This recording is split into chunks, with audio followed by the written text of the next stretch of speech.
Hello everybody. Hopefully you can see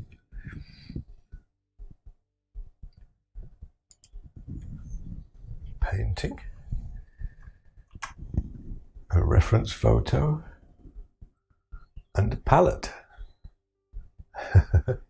because I do believe that we're live. George, thank you very much for letting me know.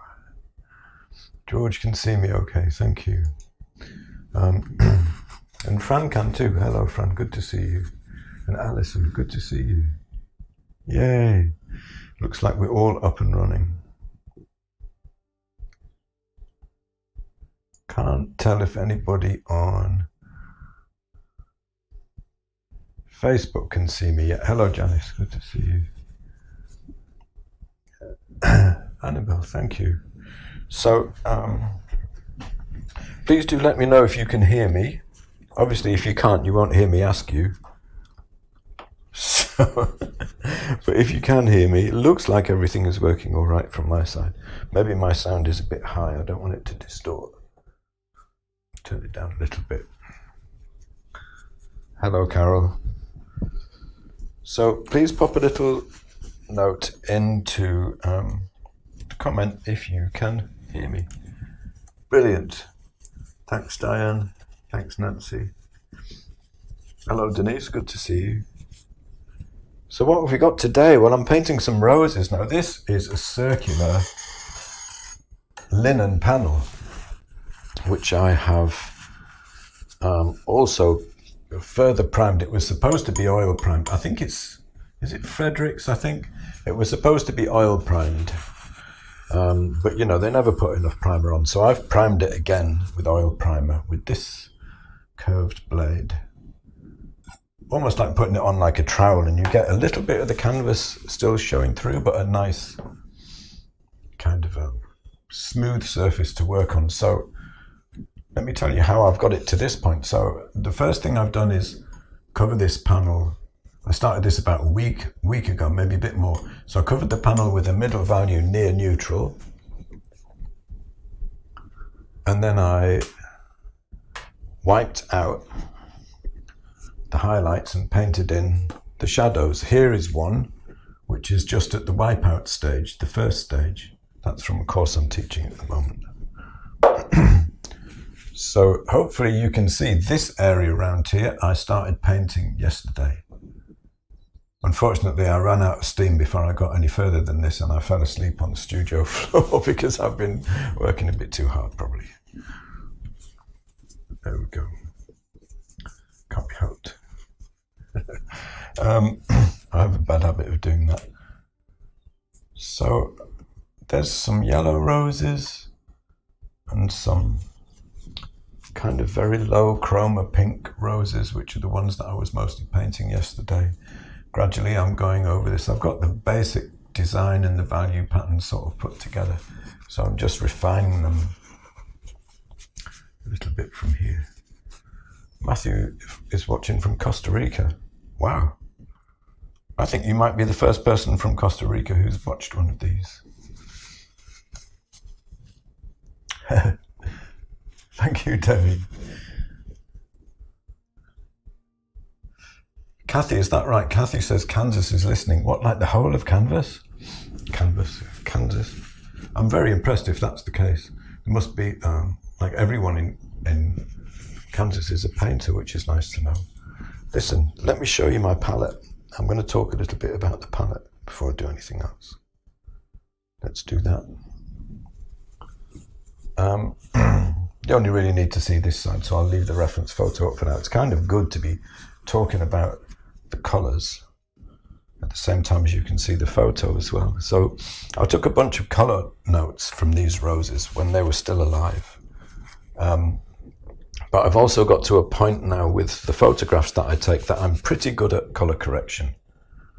It's a thorny subject. It's a tricky thing, colour correction of photographs. So you've got to be really, really careful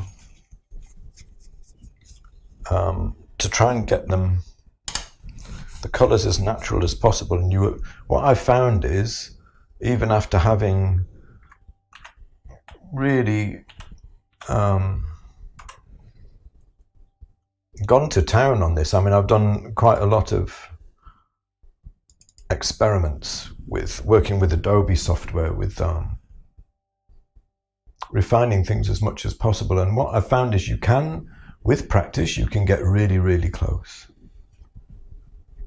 to natural color in photographs, but you can't get, I'm not saying I know everything about it, but at the stage I am now with what I know about color correction, I can get close, but I can't get it perfect. And I don't think you ever could, because all cameras have a bias. I'm going to tell you what I've got on my palette. So the colors that I'm mixing at the moment, before I start painting, are for the yellow roses. Okay. And the way I think of the colors that I've got out on my palette is that they're components from which I'm going to make the colors that I need. That might seem an obvious thing to say,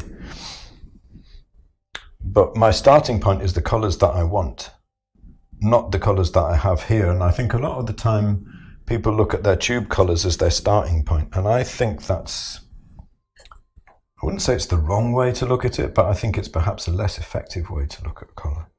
I'll tell you what I've got. I've got titanium white and lead white. And why do I have both whites? Well, basically because titanium white is slightly higher value, and also for when I'm mixing blue reds, which I might need to do today for some of the roses, kind of very light pink purples, I'll get a little bit more chroma if I use some titanium white. Lead white I use because it's my go-to white. It's just my favorite. I like the handling qualities. I like everything about it. I know some people don't like it because it's got lead in it. It's fair enough. You know, if that bothers you. Titanium is fine. This is cadmium yellow. If you use Winsor and Newton, the closest to that would be cadmium yellow light. This is Michael Harding. All of these Michael Harding paints. Yellow ochre. Quinacridone rose. So down to here, right, I've got my whites, and then I've got these colors which are helping me. Like I've got a middle very strong yellow, and then I can pull it a little way towards orange and drop the chroma, or I can pull it a long way towards orange if I put a tiny bit of quinacridone rose in, because it's a very powerful staining color. Okay, so that's what we've got down to here. So up at the higher values, I can go very high chroma, and I can pull it a little bit more orange, because this, as orange as it looks, is still a little bit too far towards green. So then I've got green gold and transparent red oxide. Now these are both also staining and transparent colors, and I can use those to hit a really wide range of fairly high chroma colors, kind of from a value 5 down. So I'm mixing a color at the moment which I need. And what I'm doing is, you can hopefully see on the palette here, maybe, is that too dark? Maybe I'll bring up the light a bit. I'll bring up the camera exposure on the palette a little. I think that would be a good thing. Just a bit. There we go. So, you know I use Munsell, right? Most people know I use Munsell. So I've created an arrangement of Munsell chips, which I'll show you in a moment, which allows me to kind of think about how I'm organizing the color for these yellow roses, because the roses are tricky. Roses are very tricky. So to me, the better job I can do of the color, the happier I will be.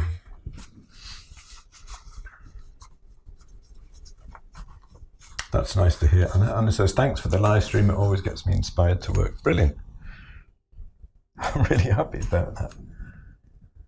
So I'm just showing you this here because this color here was made with transparent red oxide and cadmium yellow. This color here is a work in progress and is being made with green gold and cadmium yellow.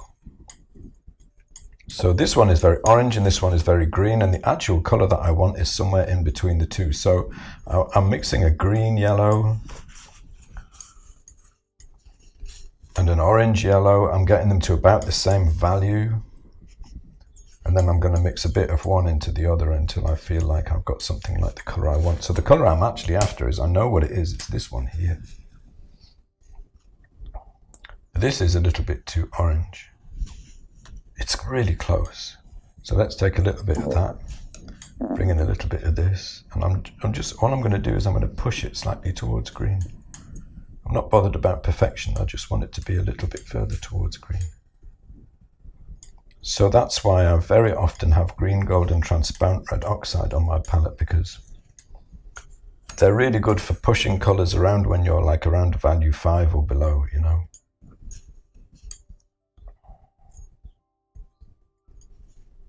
Strong chroma at low values, so they're very flexible.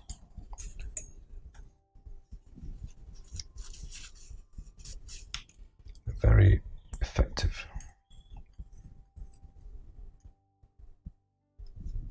What value is this? I think it's a 5. Yeah, so that's a 5 there, so I'll line that up with that there. I'm going to talk a little bit about why I'm laying out the palette like this as well, I think. Let's keep that just in case, might be useful.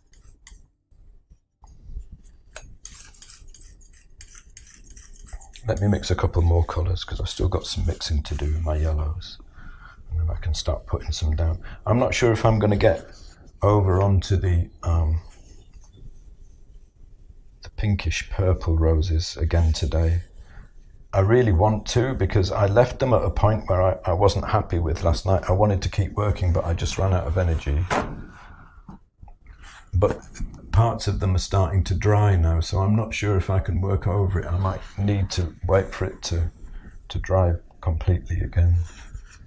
Deep shadow colour. I'm just going to mix this one here, and then I'm going to, maybe I'll mix another one as well. So this is an orange. This is a really low chroma orange, right? That's a little bit too orange. I want it to be more green, so I can put a little bit of green gold in it. And it's amazing how powerful the chroma can be in these colors that you mix right down here. I mean, that's a low value color. I can beat the chroma of this little chip here. This is a Munsell chip. I can beat the chroma. I need more green gold. So chroma is best thought of as the intensity of the color. So this is no chroma at all in neutral, and this is higher chroma of a very similar value, slightly lower value. So this is like my shadow, deep shadow area of the roses. Where should we put him? Down here.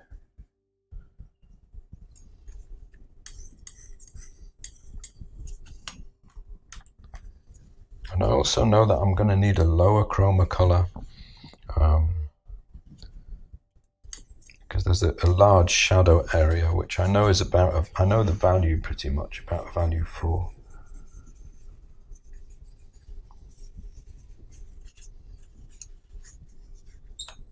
It wants to be pretty much the same kind of yellow as these other colors here, but lower chroma. I might want to drop it even further than that. But if I was going to mix that, I would probably need some white. It's not hugely high chroma, so I'll stick some white in there. Some raw umber. And that will get me pretty close to the value that I want. But it's going to be a little bit more orange and it needs a little bit more chroma, so I'll try just a little touch of transparent red oxide. But I think that it's going to need to be a little bit more green than that. The green gold on its own will make it too green. So I mix this way a lot these days. I pull out, it's a little bit like you see paint mixers mix in shops, you know, when they're mixing decorating colours. I pull out what I think I'll need. So I've got white, raw umber, transparent red oxide, and a little bit of green gold, because I think it's going to go to orange. And let's see what we end up with. This is my target, right? It's going to be too green, which is cool, because I can change it. So I used to talk a lot about, when I was teaching color mixing in live workshops, I used to talk a lot about the story of the color, like the steps that it goes through, the journey that it goes through. And And I want to see the steps on the palette so that I can retrace and see what someone's done to get to a particular color. And you can often tell where it starts to deviate from what would have been perhaps quite a good route to the color they wanted. Now this is fine, it's the right value and it's about the right chroma, but it's too green. So let's mix a more orange one. I'll have transparent red oxide, but that's going to be too chromatic. So I'm going to bring in a little bit of raw umber to knock it back a bit. And then I'm going to bring all of that up to the value that I want with white. And I'll get a more orange version. I want to make sure it's the same value.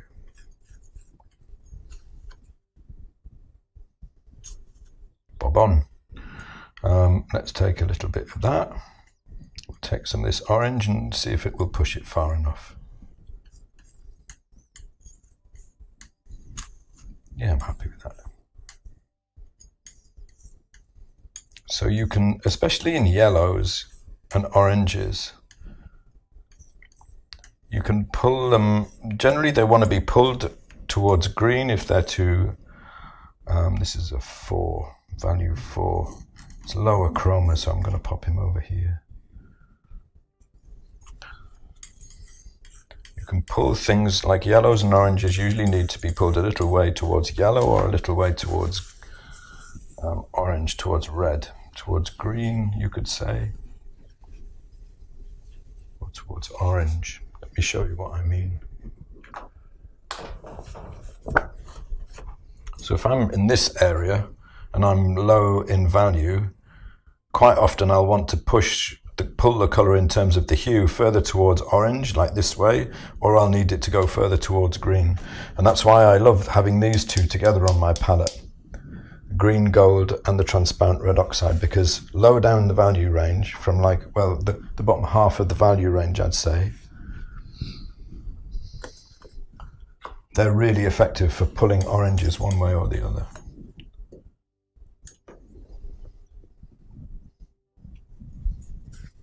Is this getting too esoteric? It's about to get more so. Sorry about that.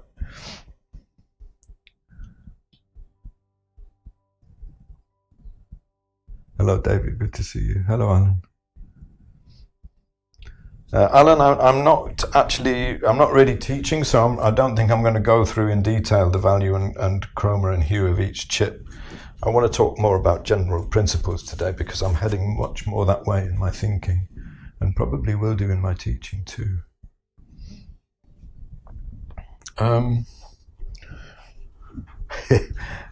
Katie says, watching you mix colours seems like alchemy. It's really not. It's just a series of principles, colour mixing principles applied. So why have I laid my palette out like this, right, in diagonals? Well, the reason is I'm thinking about the form of the rose and I'm thinking about light and shadow, and this helps me to think about the colour because first of all I've got things organised by value, right? So dark values at the bottom, light values at the top. Everything will be laid out that way. Got my trusty Paul Kentore value scale here, Munsell value scale, $10 off eBay, just brilliant. If anybody's got the link handy, please do pop it in the comments. You know, just get one, they're so good. You can stick paint on it to judge the values. If you have problems judging a value, like this is a really high chroma color, so it's difficult to judge the value, you can put it on a dab on it like that. Take a photo with your phone, go into edit, and then drop all the saturation of the color out, and it'll tell you if you've got the value right. Brilliant. Such a handy tool for keeping control of your values. So these are neutrals. So I've mixed a 3, a 5, a 7, and a 9. Little white line. And I've done those because I can mix between them really easily if I want any of these in between values. I don't want to sit here like obsessively doing more mixing than I want to. I want to paint. You know. So what happens with these yellow roses is that in the lights, this photo was taken, the photo you can see there was taken in natural light, in daylight, coming into my north-facing window. So what happens is, in the lights, right at the top of the value range, the chroma drops, and also the hue goes, it nudges round this way. It nudges round towards yellow-green. And then as we go down into the shadows, the value drops, obviously. Shadows are darker, everybody knows that, right? Shut up, Paul. But also, what happens is the chroma, the intensity of the colour, from near grey to very intense colour, goes up. So by the time I've got to the deep shadows, this is very chromatic. I mean, these colours are very chromatic too. But in the lights, the chroma is very, very low. So you could say, I mean, this is slightly less chromatic than these colours here. So why have I organised it like this in this funny diagonal? I've done it like that because the hue changes as well. So the further you go over to this side and up the value scale, the closer you get to the greenish yellows. The further you go down into the shadows, the more orange it gets. And that's the same for the flowers. I'll go back onto the main easel as well. That's the same for these flowers here. You know, they're very kind of purple pink in the lights. Really gorgeous, subtle, low chroma colour. And then as you get into the shadows, it goes to like a deep orange. You would call it a brown, but brown is just a low chroma, a low value orange.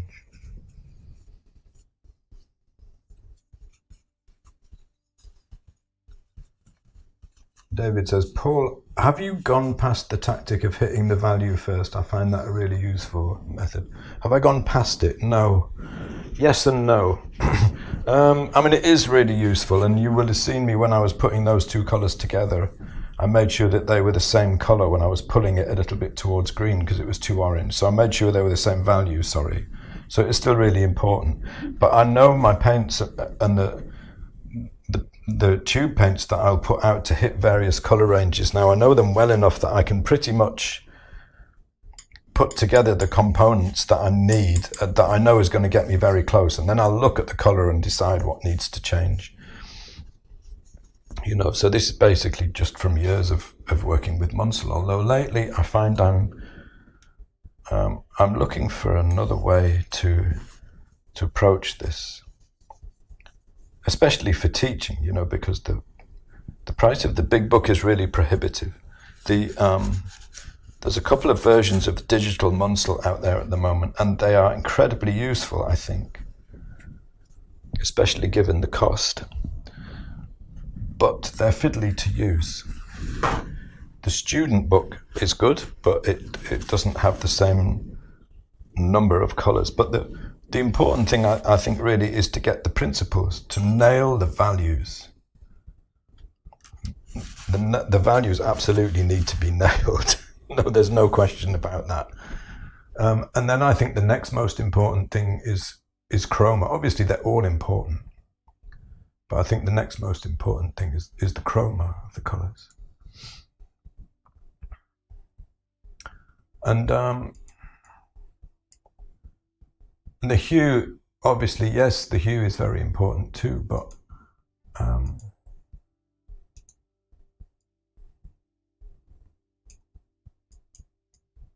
you can get away with the hue a little bit more, as long as you're really close, I think. Denise said, did you use straight raw umber on the background first? No, the underpainting has been done with a mixture of ivory black, raw umber and white.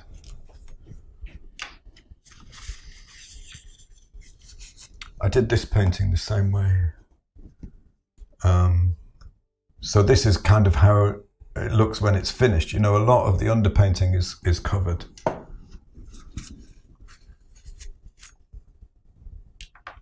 So the first thing I'm going to do is I'm going to oil out a part of this painting. I'm going to be over here to start with for my yellow flowers. So I always do this before I start painting. I put a little bit of linseed oil,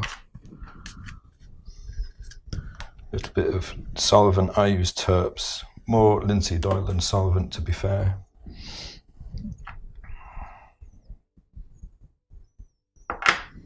And I put it on with, I mean, you can do it anyway, as long as you make sure you wipe most of it off. A makeup sponge is brilliant, really handy. Dab it off. So I want all of this, the area that I'm going to paint on today, I'm going to wipe over with oil. I'm probably going to get right over here into that bit too. The background I will probably do here as well, some of that. Actually, I'll probably start there because I like to start with the low pressure area.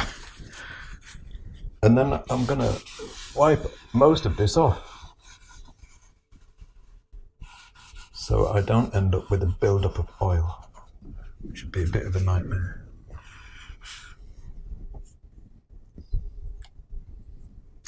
Brushes. When I'm doing roses, very often go for synthetic flats. So this is a Rosemary's Angled Eclipse, good for petal shapes and getting into corners. I have a couple of those, lighten the shadow. This is a Winsor & Newton Scepter Gold. I think it's partly synthetic and partly bristle, but it's very soft and very flat. This will be used dry for softening and blending.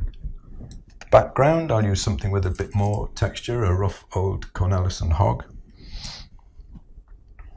I haven't mixed a background colour yet, actually. I should probably think about that. But I'll tell you what I'll do first. I'll put on just a little bit of colour. And I've got some smaller angled eclipses as well, which I use a lot for these roses.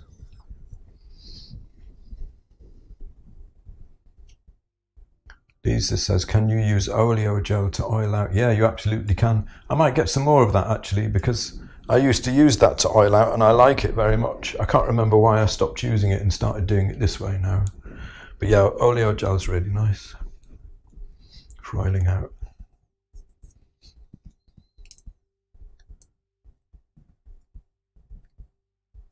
Michael, you're very welcome. So,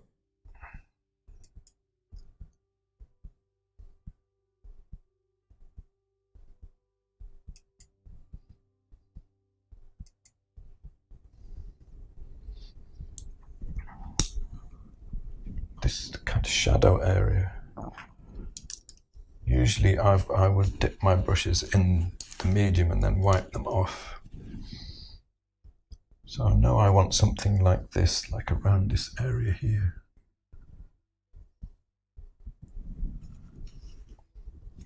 And then I know by the time I get over to the lights, I'll use a different brush for this. I'm going to be, like I've got two here that are, these are both value 9. One is more orange and one is more green, and I suspect I'm going to want something between the two. So having those laid out on the palette is really, really handy. Let's try putting a little bit up here. So I'm looking at the reference and I'm squinting down and I'm looking for the main light and shadow shapes. You see how that's a very, very low chroma. That's a very small amount of color, but immediately the rose starts to pop. Astonishing how well this stuff works. You see, this whole area of this rose here, I think, is kind of slightly lower chroma.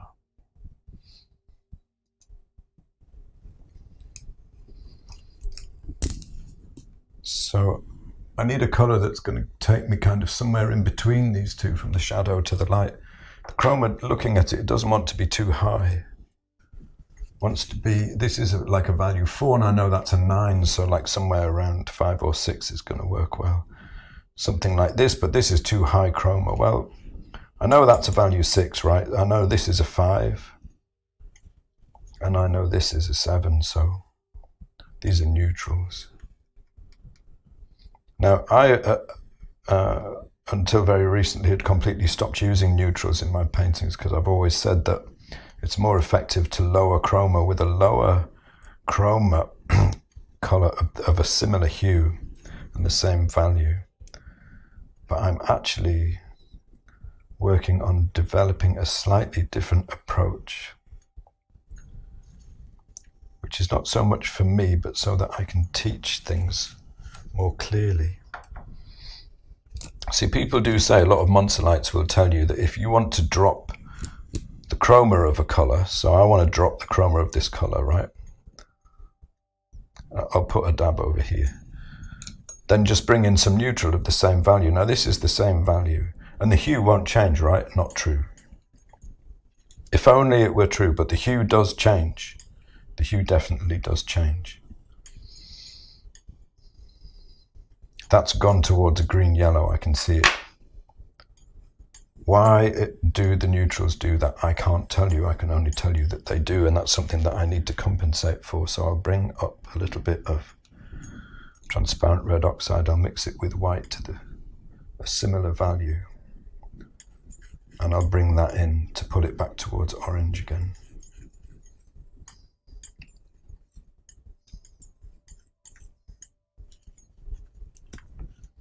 I think I might want to drop my chroma even a little bit more than that.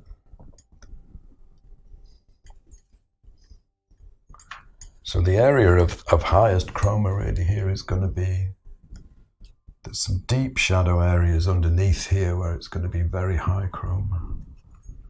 So, I mean, I for anyone who hasn't seen me do one of these live streams before, I paint excessively slowly. When I teach, I'm usually quicker because there's stuff to get through. Let's try that.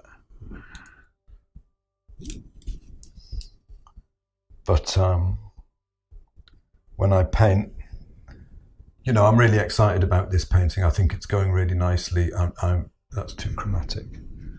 I want it to succeed. So I'm going very, very slowly, trying to make sure of every color, every brush mark as it goes down. See, that's gone green. I've brought the neutral into it, but it's gone green. So I need to push it back, but it's not a problem because I can do it. Transparent red oxide, white. The reason I'm using white to bring that up to the same value and not yellow is because if I use yellow, it will be too intense. There'll be too much chroma. I don't want the chroma to get out of hand. I just want to send this color more orange.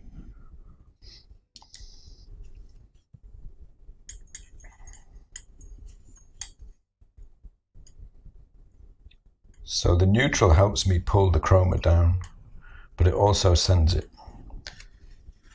a little bit towards green, which I don't want, I don't like. So I'm going to wipe that off, that little bit there. Wipe it back.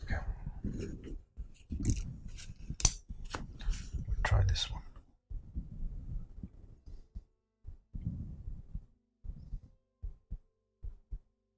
Yeah, I would say I'm happy with that. Nice. So let's pop this one over here. It's the same value as this one. So I'm trying to keep a rough line of like value 6-ish along here. That's my neutral value 6. I mean, I do a lot of this by eye now. It's better if you're kind of learning an approach like this to use the value scale to check everything. Linda says, is there a way to watch this video later? Yes, there is. So everything that I stream live ends up on my YouTube channel recorded. So you can always go into the live streams and you can see that going back years, like you'd have to be really obsessive to want to watch them all. But they do go back a long way.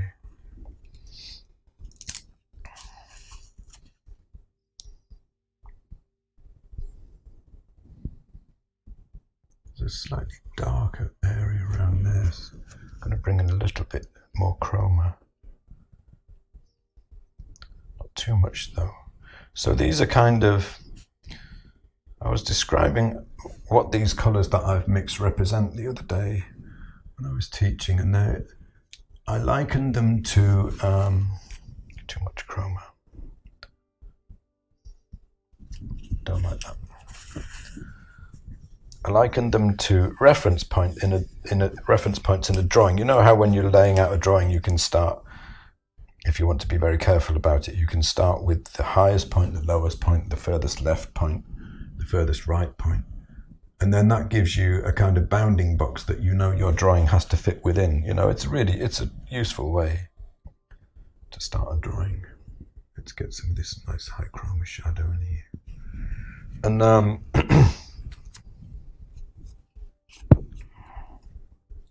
that's what these colours are like. So they're starting points, they're reference points.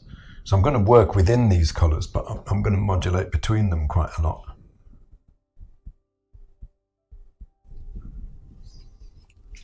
That's looking quite nice, I think, but what I just put down was too dark.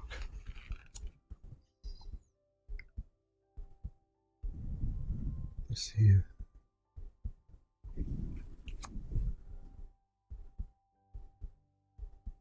So generally I'm hunting for the colours, I'm hunting for trying to make sure that I get everything in the right place, and then when I feel that it's starting to really pop, then I'll start to think a little bit more about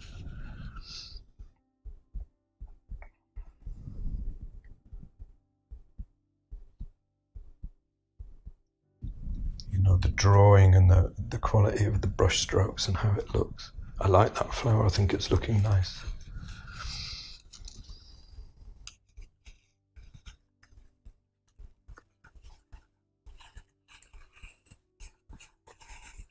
Hello from Nashville, Tennessee. Wow.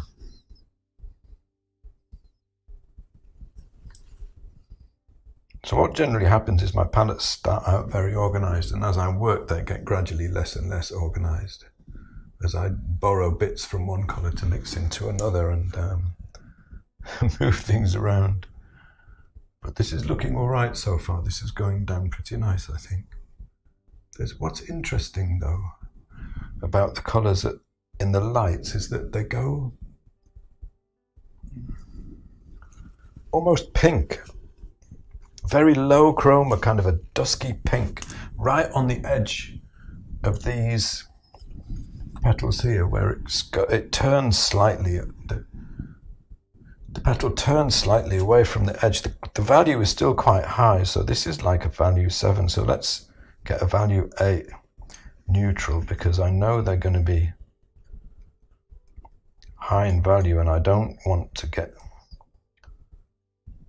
overstate the value.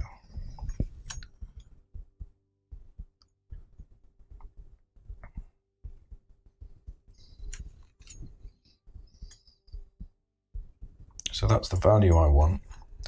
I want a little bit of warmth to it, so I'll go to raw umber and I'll bring that up with white to a value 8.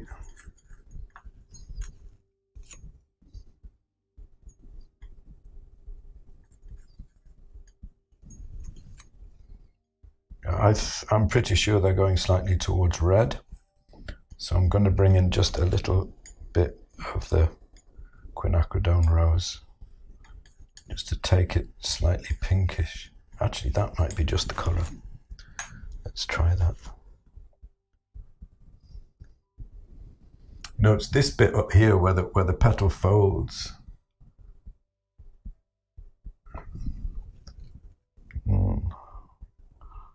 Too light. It's nice to have a lighter version though, so I can play with that. Just a bit of red.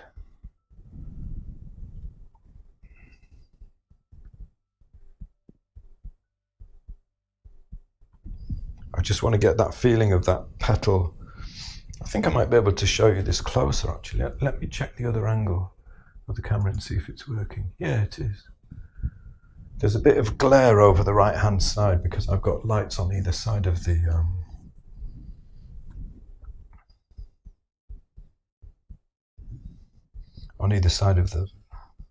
easel, one either side. So this has a bit of glare on it, but this bit here I don't think does.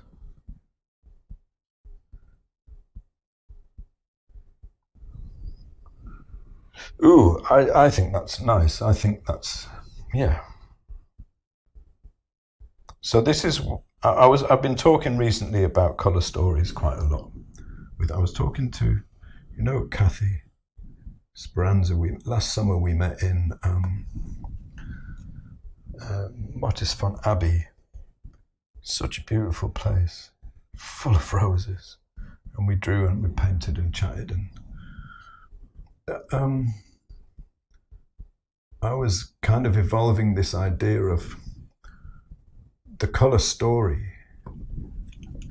And by that I mean how a colour changes across the surface of something from light to shadow. And if you can get that and make it work,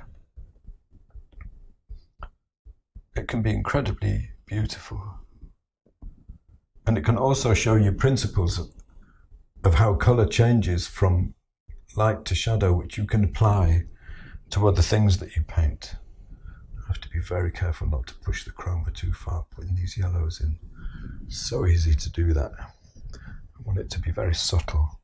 Let's put one little note of high chroma here, though, just to say yellow rose.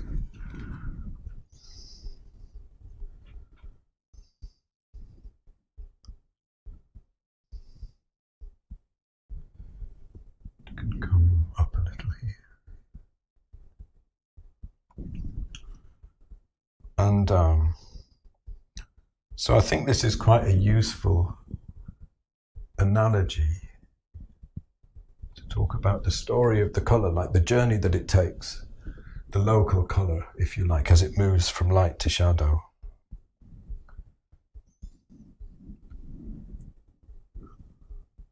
The journey that it takes across the form. And there are principles which you can pull out.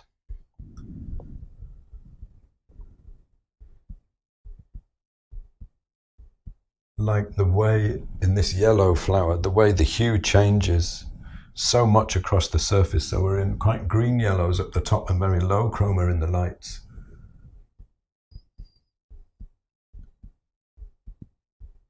And then it gradually goes to slightly higher chroma in a couple of very small areas, like here and here. And that's what shows you that it's a yellow rose. And then down in here, the chroma drops again. And I think that's because the light here is reflected light, which is bouncing off this rose here, which is very low chroma.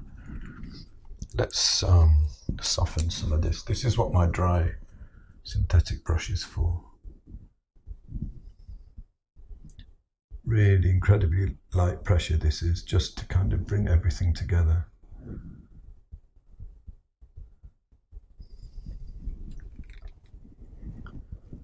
I like it. I like it so far. Wrong colour. So it depends on the kind of painting you want to do, obviously. I generally try to paint with quite natural colour. I tend to bring in the expression that I want in the brush strokes, or at least I try to. And the composition, the design, all that kind of thing. The softness of the painting. So I may end up kind of partially destroying some of this later, like, you know, I do a lot of this kind of thing just to pull it around. This one is, I think it's like a continuum between very brushy and like more carefully painted. This is an example of a brushy one. Actually, this has both in it, but it's gone very brushy, that one. This one I think is probably going to be ending up a little more, one of the more careful ones. I just feel like I'm in that kind of frame of mind at the moment for this. Painting more carefully.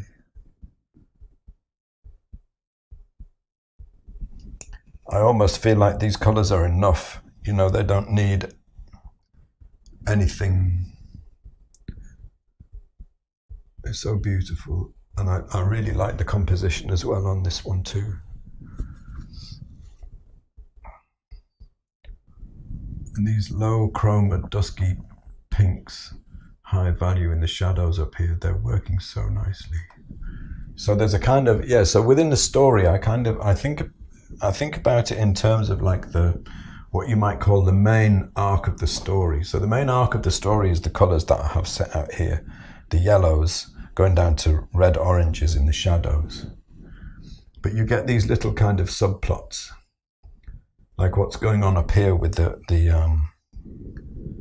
petals here going slightly pinkish. And that change is, there's a few things happening there. So the petals are curving away from the light. And that's dropping the value. But the local color is changing as well. The local color is changing a little bit. So that's kind of like a subplot. So the petals actually do go slightly pinkish at the edge. Too light.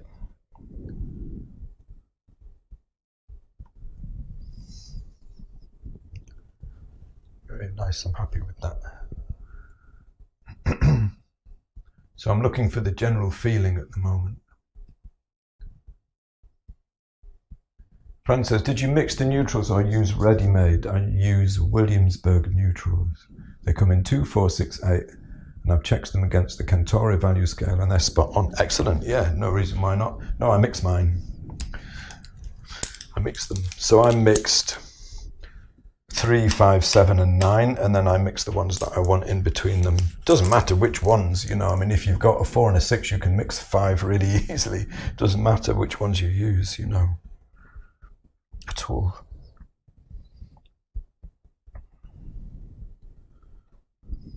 As long as it gets you where you want to go.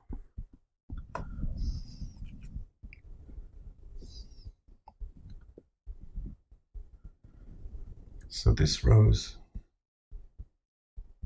is actually a lot of this is lower chroma than I might have guessed. But you know, I'm so used to finding that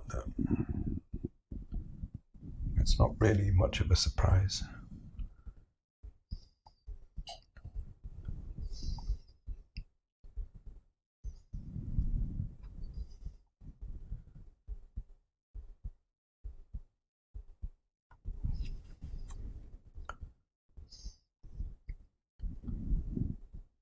Mostly colours are much less intense than we think.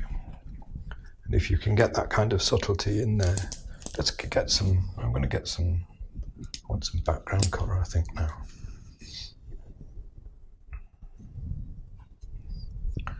So I want this to go slightly blue-purple in the background. Let's get some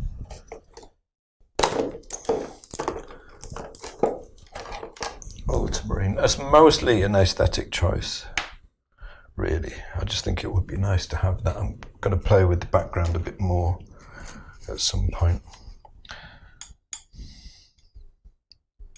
Lead white. Tiny bit of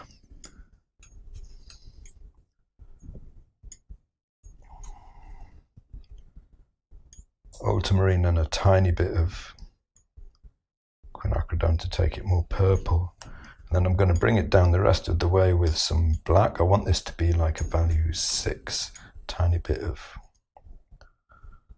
raw umber. I mean, I could have just used a neutral to mix in for that. That's way too dark.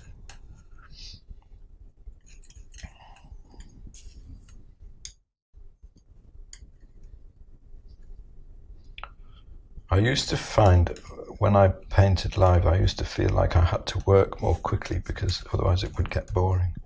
But I ruined quite a few paintings that way. So now I just paint the way I paint. But feel free to ask me anything as we go along. I'm happy to chat. But this painting is being one of those slow, almost kind of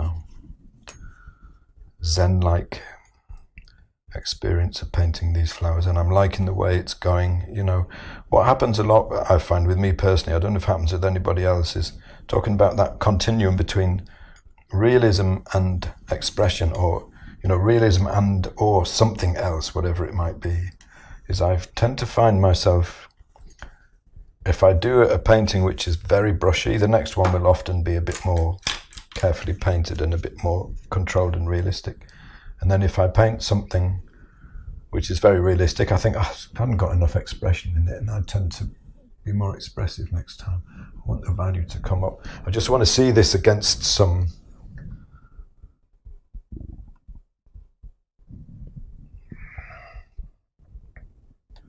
way the background colour is going to be. There's a bit of shadow here from these leaves. I think these are jasmine leaves, you know. I bought these flowers and they came with these leaves, and I thought they were so lovely I wanted to put them in.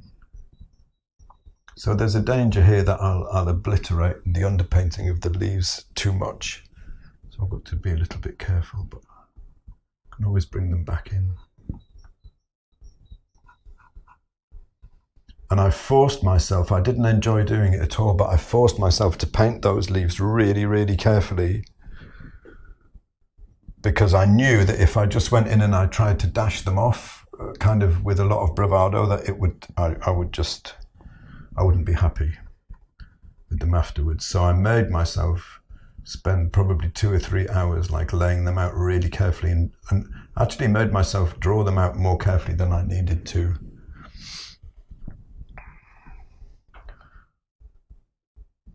Just to sort of err on the side of caution and hopefully not spoil the whole thing. What colour have I got in the... Oh, there's a beautiful... Just looking at this next flower over now, so I think the colours have worked nicely.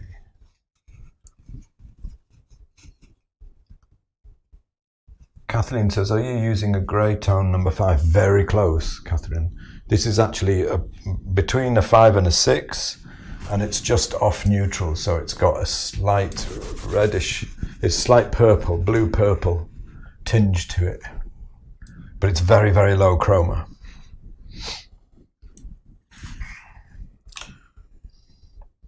So when I go into the shadow areas, I'll bring in a little bit of raw umber so that it gets slightly warmer, like, you know, it's a bit of shadow here. This bit here, shadow, slightly warmer. Let me zoom back out again so you can see that. How it looks now. So I'm gradually, as I walk around the painting, I'm adding the colour, feeling my way through it. And I'm also expanding the value range. So the underpainting was a fairly restricted values. This doesn't go any lower than what would be on this value scale, what would be a value 3, which is like about here. And the lights don't really go much higher than about here. So as I'm working through, I'm adding colour, but I'm also expanding the value range, you know.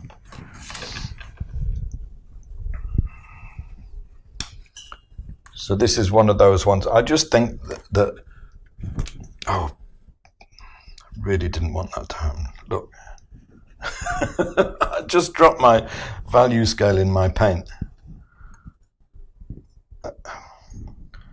Typical, huh? Spend all this time setting up these colours and then drop your value scale on them.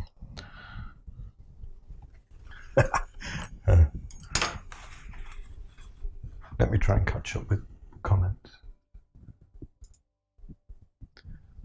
Penny says, is ultramarine an unusual colour for you to use on your palette? Yeah, it kind of is, but I tend to use whatever colours I need. Like I don't really have a set palette. I have ones that I find to be very useful that are always there: lead white, ivory black, raw umber. And almost all the time I would say I've got transparent red oxide and green gold out, because they're just so useful down that part of the value range. It depends on the subject. You know, if I was painting purple roses, then I would have dioxazine purple out or something like that if they were, you know, had quite a lot of chroma.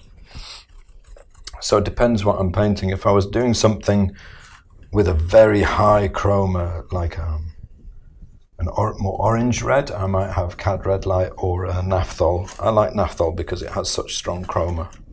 If I wanted the highest chroma possible, you know. If I was trying to do some more greenish yellows, then I might have cadmium yellow lemon. So yes, I don't often paint blue stuff, but if I'm painting something, I just think that this purpley, it's really low chroma. I mean, you know, Kathleen, I'm not at all surprised that you thought that that was a neutral. It is very close to neutral. But I feel that I mean, this is the aesthetic I like in paintings, of subtle colour. So I like most of the chromas to be very low and there to be just a few areas where it sings out a little bit. And personally, I find that to be very effective. It's by no means is it the only way to approach things. You know, people paint often very, very chromatically with a very kind of a personal approach to colour. And there's, you know, I don't want you to get the idea that I think there's anything wrong with that. I really don't. You know, I think it can be incredibly beautiful. But this is what I like. So I tend to vary the hues quite a bit. This is something I suppose I've started doing more lately, is to vary the hues within a very low chroma range. And I'm really falling in love with this way of doing things. So I'll probably work a little bit more on the background at some point, and I'll bring in some other colours, but they'll be the same value, still very, very low chroma. I'm trying to think if I've got one that has an example of that handy. This maybe. Probably going to go back and work on this some more, but in the background here there's a lot of different hues, and actually on the pot itself I've used a lot of different hues. It's almost like a very low chroma version of impressionism, of optical color mixing, and I just really like the texture that you get that way. I just really think it gives life to the painting. Sometimes I think if you use very carefully organized approaches, like a very strict Munsell approach, you can take the life out of the painting. You know, if you're too... this is what I found from my own work. I'm not talking about anybody else's on it, you know. But what I found from my own work is that sometimes I found if I've been very, very careful and really strict with the colour, it's almost like I've got to allow myself a little bit of wiggle room. Otherwise the life disappears too much. Thank you, Kathleen. I'm actually going to go back into that one. I was looking at it this morning and thinking, I think I can see a way I can improve that one. You see this beautiful high chroma in the shadow here? I've pushed that a little bit higher than it really is, really. But I think it's really given it a kind of life. I'm going to mix a green now. I'm going to mix a green because I want to see how this looks against the leaves there. So I do pretty much have a recipe, to be honest, for this. Bright yellow lake. This is an arylide yellow, a green yellow. It's a staining colour. I tend to use quite a lot of those, transparent.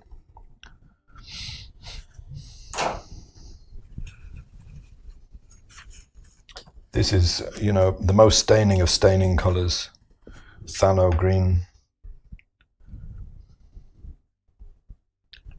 So ivory black. Bright yellow lake, as I say, this is an arylide yellow. It's a synthetic dye colour. Gives you this gorgeous low value green. Actually, I don't think I'm going to put any of the phthalo in. I don't think it's going to need it. And where it goes lighter, you can bring in more yellow, but the chroma goes a little bit too high. So I want to knock that back anyway, so I'm going to bring a little bit of the neutral in. Because I want to keep that, I want to make sure the chroma doesn't run away from me there. That's a good brush. Another one of these. Angled Eclipse, Rosemary's Angled Eclipse. Rosemary's brushes are funny. I really like the synthetics. I think there's some nice creative things they do with the synthetics, like these angled brushes. You know, they're really, I like the end of them, the angled end. I like the combers because they give a nice texture, but the bristles, forget it. They're horrible. Honestly, I've got to say, they're just awful. I've got oil on here, yeah. They don't last, they splay on the first use, they're not properly interlocked, they're just, I don't get it. It's like they're thrown together as an afterthought almost. I'm loving this bit of chroma here. But the synthetics I really like, especially for flowers. See, this is where these brushes are nice, like creating these kind of shapes like this. They're really good for this. Do you want to see this close up, or do you prefer seeing it like this? Let me know. I'll switch to the close-up camera if you'd rather see the close-up. So these look wrong now. So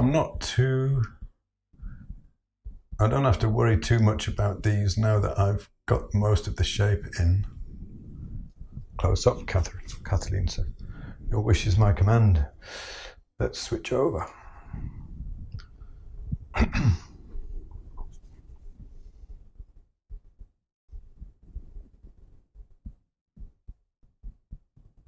Should be light there. So when I want to go lighter and I want to push it back, I'm bringing in some neutral, raise the value, drop the chroma. The stem here, I don't want it to be heavy and dark.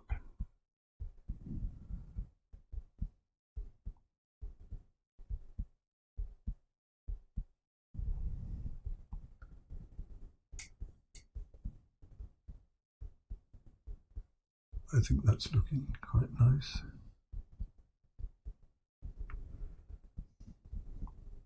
So, you know, I'll drop the chroma of these leaves like further than they really are, because the more I drop them back, the more the flowers are going to stand out. And they're really like a compositional thing more than anything to me in this painting. I don't think I've oiled that bit out. I shouldn't really paint up there. Never mind. Done it now.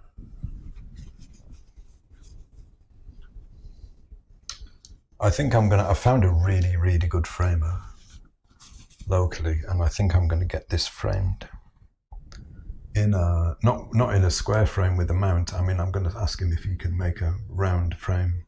I think that would be gobsmackingly brilliant to have this, assuming the painting works out, of course. I think it's going to, in a round frame. Would be great. There's some interesting stuff going on in this flower, like highest chroma areas.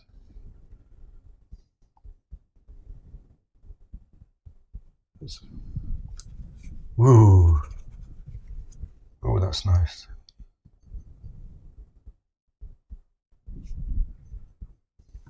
Yum.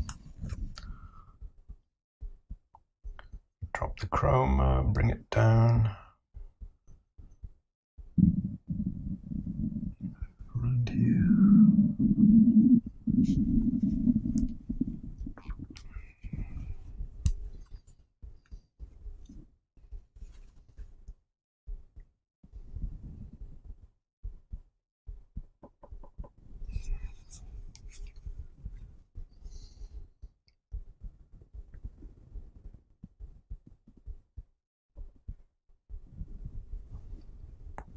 So I'm trying to get the general gist of the light and shadow in at the moment.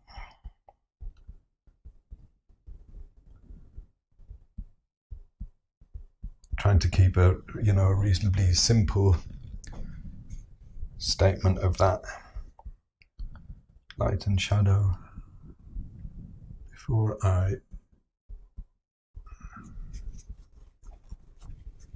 think about any kind of detail. I like it there. I think it's nice.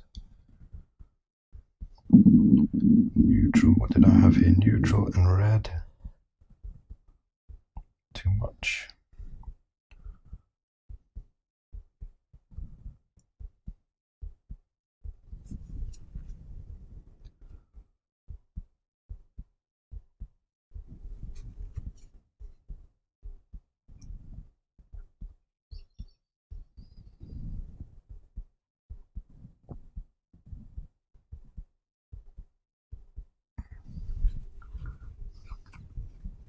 Actually, I've got a drawing problem there. That's why that's not working. Something's off.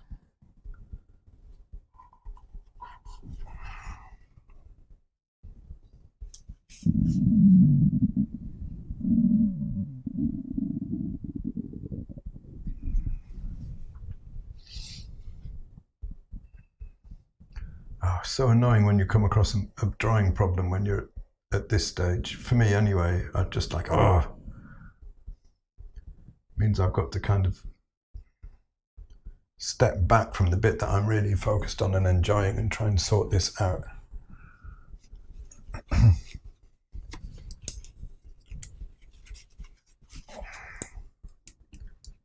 going to zone out for a minute here probably. I'll try to fix this.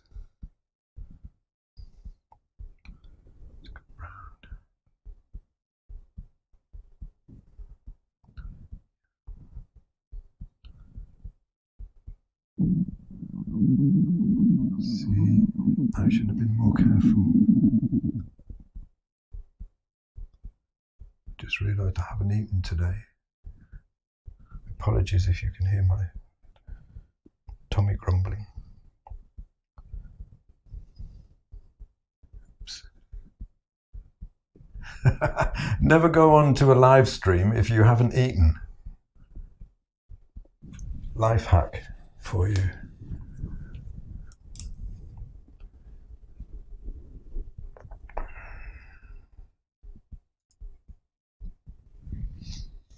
Hello, Ada. Susan, really nice to see you.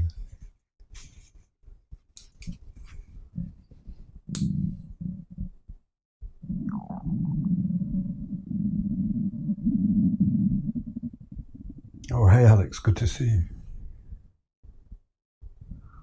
We were just talking about colour choices earlier on, and how I believe that it is largely an aesthetic choice. And I was thinking of you, everyone who hasn't seen Alex Kelly's work should go and check it out. It's almost like it's a very different aesthetic to the kind of way I approach this, but I think his work is gobsmackingly beautiful.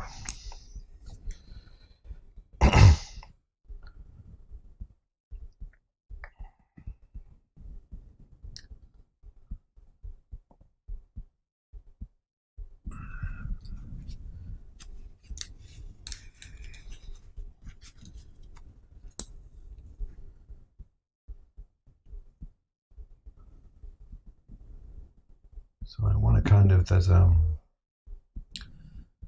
a subtle glow going on this side of this rose which I want to catch. My stomach is really distracting me, it's grumbling away, reminding me that I haven't eaten.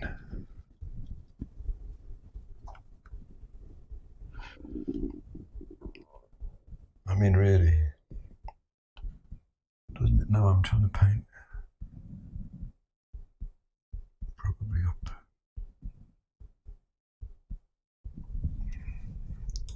So I think this one is coming.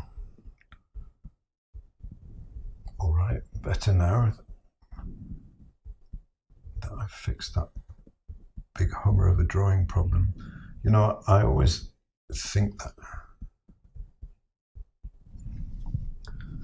especially with that's too dark, especially with the values, you know, values work in tandem with drawing, and if the drawing is really out, then the value can look wrong, like it won't read right as form. It will read like there's something off that you can't quite figure out. And a lot of the times the value might be right, but the way it's drawn, on some level your brain will know that that wouldn't be possible in the real world. You know, you draw a plane. What I mean by that is you draw a plane, say, that's facing a particular orientation to the light, but then you give it a value that it couldn't possibly have if it was actually facing that way. Does that make sense? You know what I mean? So I think that there's a kind of a symbiosis between the drawing and the colour. Something's off still. Maybe I've dropped the chroma too much. Probably just a case of working on it some more until I get there.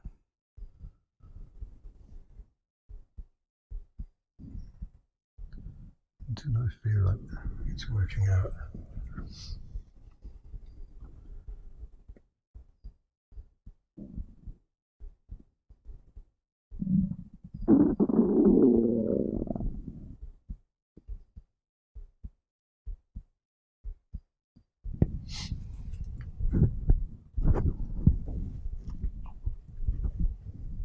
Happy birthday, Susan.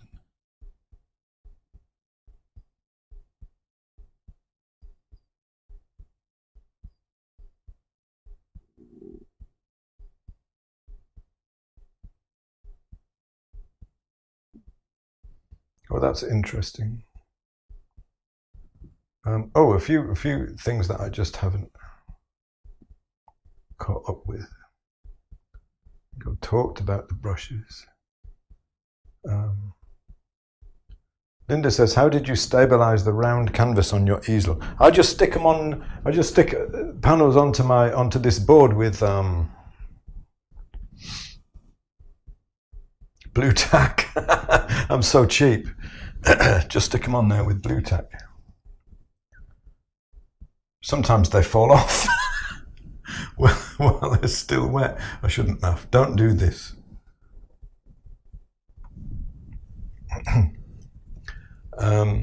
Yeah, I don't know. Works for me most of the time anyway.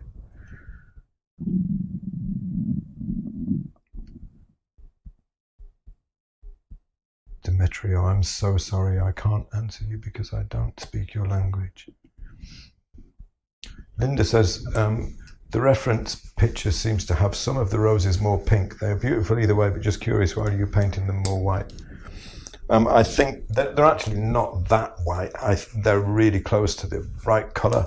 I think it's probably this whole area around here I painted yesterday, and it's sunk in. So the chroma has dropped in the shadows. And funnily enough, it's the chroma in the shadows that really gives them their colour. And also there's glare on this area of the painting from the light.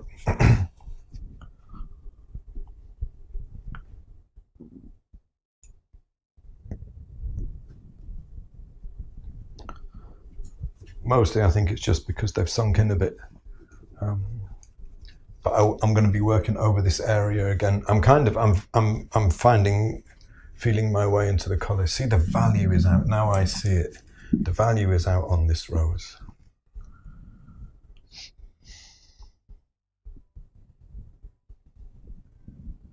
We have got too dark.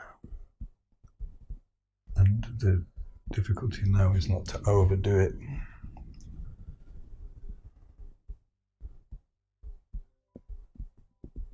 It's not a huge amount, but it's enough to kind of, this whole area needs sorting out to kind of destroy it a little bit, which is a shame.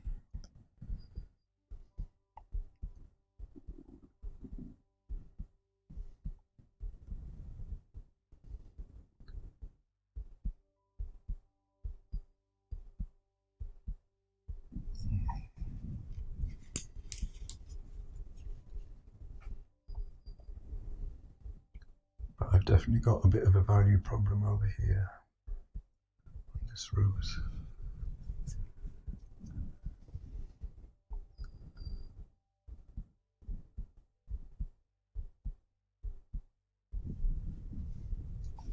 So I'm just bringing it back up a little bit at a time. I'm trying to squint down and see the relationships.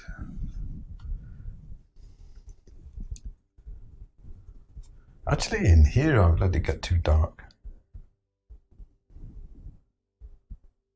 I like this chroma here, but the value is too low there. It's not. I think it will sing better if it's lighter. There we go.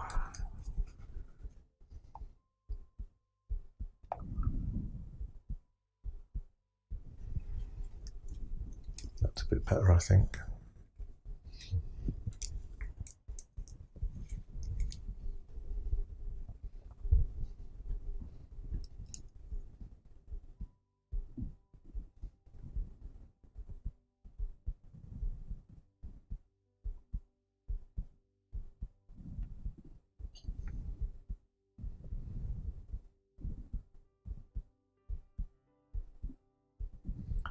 I feel like we're a little better. The drawing is a bit better. I think I've mostly fixed the values. I feel like this one is coming a bit better now.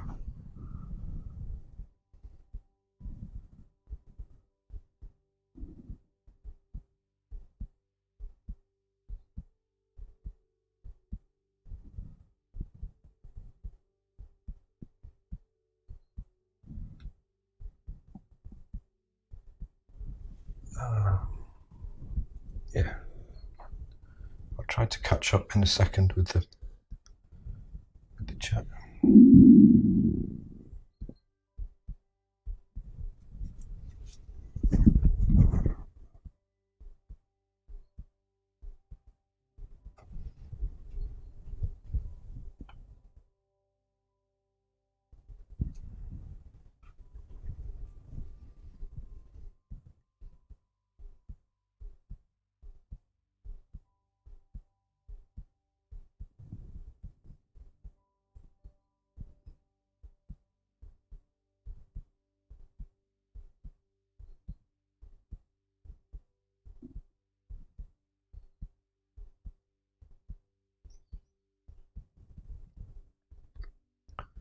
Shadow here.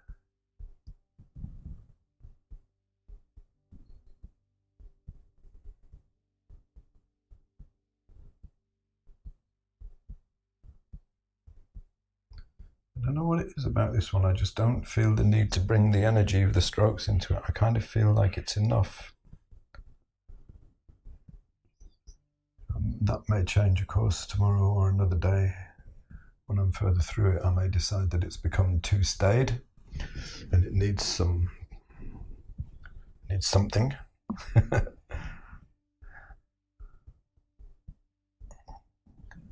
But at the moment, I think I quite like the way it's going. There's a lot of texture in the underpainting too that I can still allow to show through, just bringing that value up there. And I think, thinking about the values of the background, this can go up a little bit over here. I'm just looking at like overall relationships now.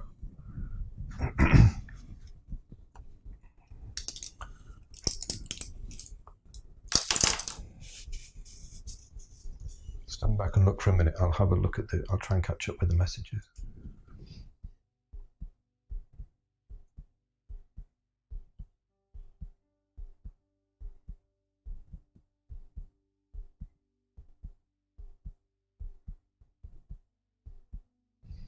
Karen says, does the foliage compete with the roses? Should they drop down in chroma? I take it that that's what you think. It's funny when I paint live, people often bring their own aesthetic judgments into the painting, which I understand, and I don't feel that I mind you doing that.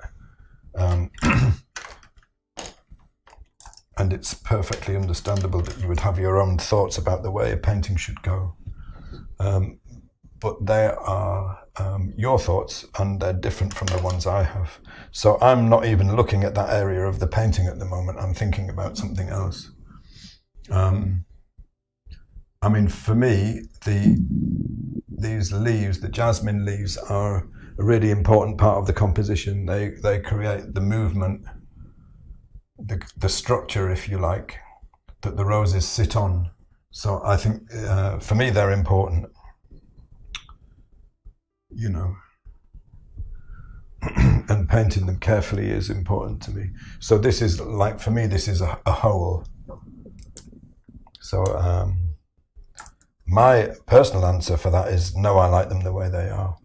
But I certainly accept that someone else could look at areas of the painting and have a different reaction, a different opinion.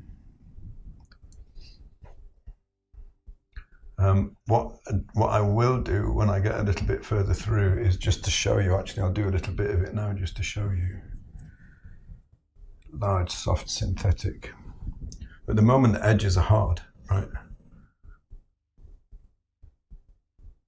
So that's been done over this area here, is to pull it into the background and soften it a little bit, and that tends to knock it back.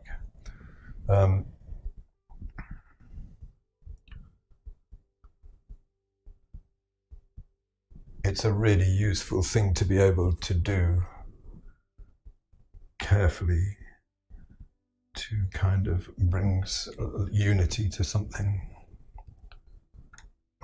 But it's a delicate balance, you know, I know what you mean.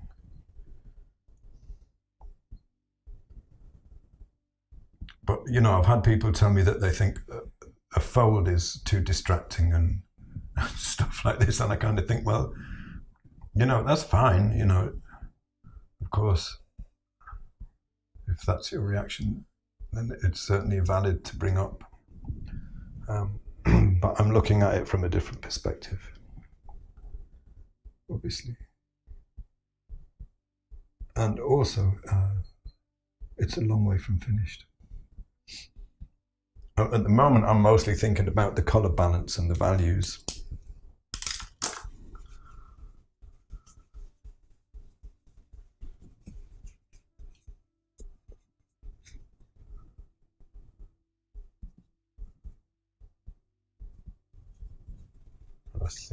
I think they're working well. Thank you, Charlotte. That's a nice thing to say. Roxanne says, on a separate note, when will you start teaching portraits? I can hardly wait. I'm sorry to disappoint you, but it's not going to be for a little while. Does anybody want to see one? I'll show you the last one that I did. So this is a workshop portrait that I did. You might have seen this. I did this in Anastasia Pollard's portrait class. She's a brilliant teacher. If you want to learn portraits, go to Anastasia Pollard's workshops. So that was kind of, it was an investigation, if you like. It's like a learning process. And this is one that I'm working on at the moment of my eldest boy, which is a bit more of where I want to go. That's just the underpainting layer. Bit of colour experimentation going on with that one. But I don't ever teach anything. Funny enough, I was doing a critique session with someone yesterday and they asked me the same thing. And I don't ever teach anything unless I'm really happy that I can do a really good job of it. And I don't think I wouldn't feel comfortable teaching portraits right now. Soon, sometime this year, later on, maybe autumn time, I don't know, we'll see. It depends how many portraits I've painted between then and now, and how I feel I'm progressing with it. But yes, I would like to, but not yet, I'm sorry.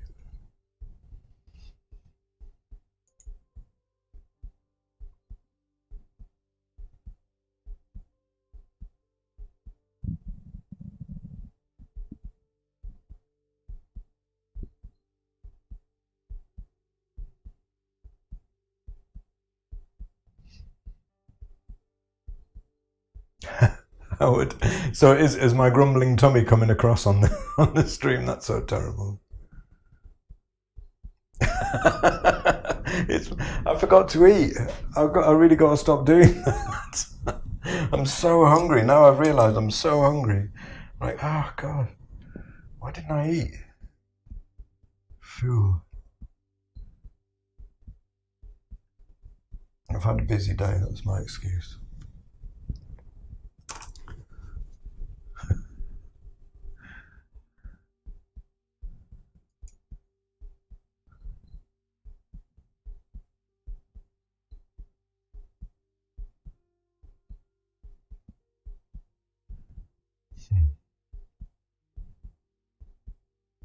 I hope Jelly Bean is well, Susan. Hold out. I'm just about to put up a reel later on today of which has a little bit of banjo in it. Looking at some flowers. He's bless him. He's getting very old and doddery now. You're welcome, Alex.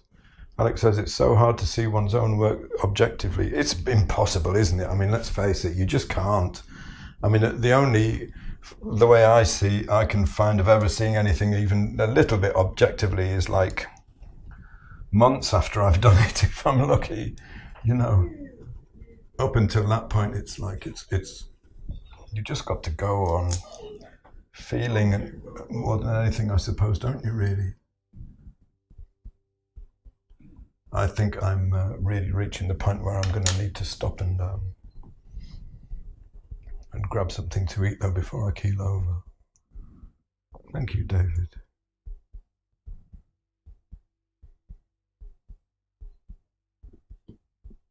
Thank you very much, Natalie. What a lovely thing to say. Yes, you can always come back to this video and play it again as often as you like.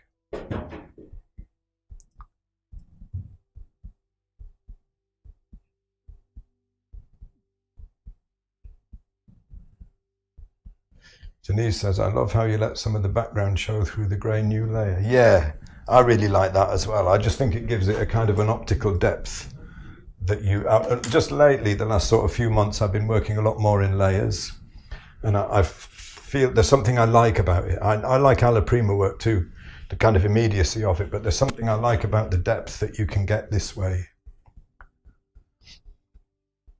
Thank you, Preeti. Barbara says, what brand is this synthetic brush you're using to soften the strokes? That is a Winsor & Newton Scepter Gold. I think they call it a long stroke or something. Nice soft brush. I mean, anything really soft will do. Okay. I think I'm just in desperate need of a break. I'm reaching that point where I'm not sure what to do next, and I'm going to start fiddling for the sake of it. And I really want to stop.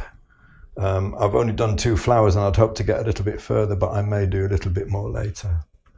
Possibly, we'll see. Listen, thank you very much for coming, everybody. I hope you enjoyed it. It was an hour and a half, I suppose, I was painting for. I'll be working on this one some more. Maybe I might get to stream a little bit more of it, maybe tomorrow or the day after. We'll have to see how it goes, but I might not. Sometimes, especially when I'm working stuff out, I find it distracting too much to have an audience, you know.